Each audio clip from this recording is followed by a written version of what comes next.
So what's going on, guys? My name is MrDalekJD, and in this video I'm going to be going through all of the new perk abilities inside of Rave in the Redwoods. Lee Ross teased before this map came out that there was going to be new perks. Now there aren't necessarily new perk machines, but he wasn't completely lying to us, as there are a total of 10 mini perks. Now these do not interfere with the 5 perk slots that you normally have. These are actually weapon attachments that serve as their own purpose of mini perk. And these are the memory charms, which are specific to Rave in the Redwoods. Now if you don't know how to complete any of these memory charms, down below in the description will be a link to a guide showing you how to unlock every single memory charm, but in this video we're going over what each of them do. Now starting off first with the Arrowhead, which is the charm you complete by the little target practice area near the recreation area. This gives you dead shot daiquiri, and I've tested this a lot of times and this does indeed work.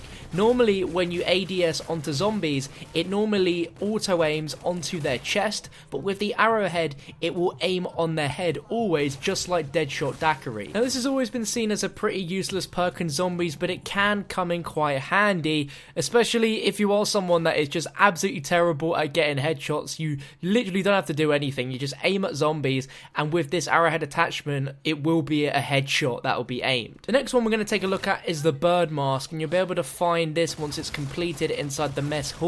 Now this is supposed to give you rapid fire onto your weapons, and it depends. If you've already unlocked rapid fire onto some of the weapons in the weapon kit, then I don't see this as a really useful option to have on your weapons. That's just my personal preference. I really don't see too much use of the rapid fire perk whatsoever, but maybe some of you guys will beg to differ in the comments below. Now one perk effect that to me is an absolute necessity if you're training near the docks or perhaps on the island, even in the boss fight, is the frog perk, as this gives you the ability to sprint in water. Normally in the docks you're going to be doing a little bit of a train and you might be going to the magic wheel over there, but the water's going to slow you down and you just miss jumping onto those little boats that are like floating, and you're going to be really slow and the zombies can creep up on you and slap you down. And during the boss fight as well, there are times where parts of the map get blocked off and you have to walk through the water, and this is a really useful thing to have if you are going to be training in the water, as you can just sprint like normal. It is absolutely brilliant. The next one we're going to be looking at is the 8-ball perk ability. You'll be able to pick this up from the pool table on the top floor of the spawn room cabin, and when you have this and you slide, it damages zombies. Now this is really useful on lower rounds, so between 1 and 10, but when it gets a bit higher up than that, this is pretty much a really cheap version of Trailblazers, and it doesn't really do that much damage past round 10s. Normally under 10 it can kill zombies, but it doesn't kill that many at a time. Probably the maximum amount it will kill is 3 at a time per slide. Useless thing to be doing, especially if you are at some points trying to go for parts of the Easter egg. You can just literally slide to kill the zombies, and that can really help. The next one we're going to be talking about is the fish, which is located down at the docks, and this gives you the momentum perk from the multiplayer of Infinite Warfare. So essentially the more you run around in the map, the faster your sprint is going to be, but if you slide or jump, that cancels your momentum. So essentially it's another version of racing stripes, although again if you jump or slide, that will cancel out the momentum, and if you combine those together you will be super quick. The next effect we're going to be looking at is the Pacifier, and this is really useful as it damages zombies that hit you.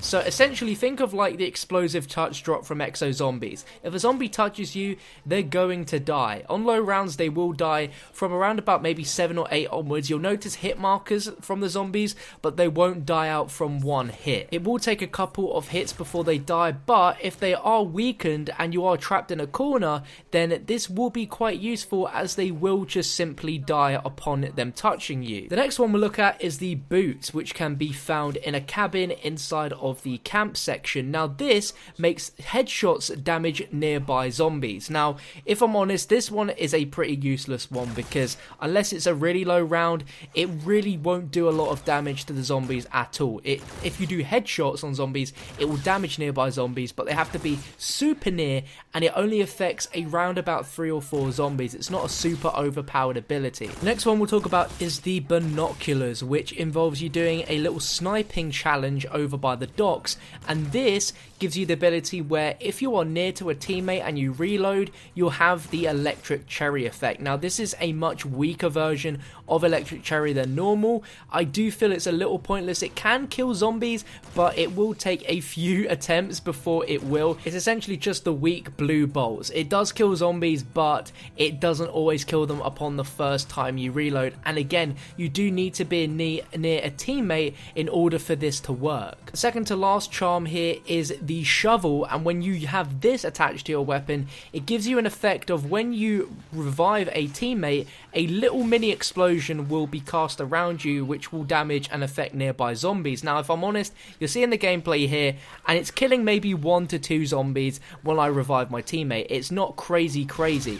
When I first heard about this ability, I thought it was going to like cause a little mini nuke and take out all the zombies that are surrounding the player. It definitely is a nice little sort of safety backup thing to have, but it still won't guarantee you'll be able to get out alive from a revive. And the last and final perk charm ability is the ring. This one has got the community confused for quite a number of days now, but I'm happy to confirm that I know now what the ability of this perk charm is, and it increases your melee damage. Now, this isn't a slappy taffy, it's not going to increase it by a drastic change, but I did notice that on like scene 13, it was taking about 10 melee hits to kill a zombie, so that is a little bit of an improvement based on what we're used to, but it's not a drastic difference. I'm sure with a melee weapon you might notice a slight difference past round 10 with the ring, but it's not that much of a considerable difference. Now, I have heard others in the community mention that the ring has a different effect, and that when you are red screened you melee a zombie and your health is regenerated a ton quicker.